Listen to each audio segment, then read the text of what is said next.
Мы, во-первых, выступаем против всех строительств новых атомных станций.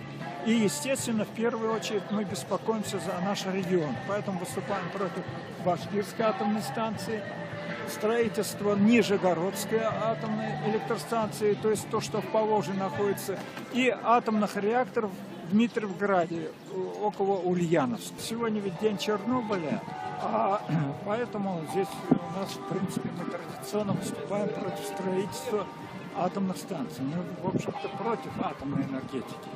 Вот. И считаем, что за это тупиковый век, потому что в ней, в общем-то, две главные причины, по которым, в общем-то, стоит ее закрывать.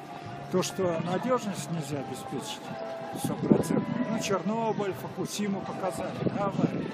Плюс еще радиоактивные отходы. Их надо хранить тысячи, сотни и тысячи лет.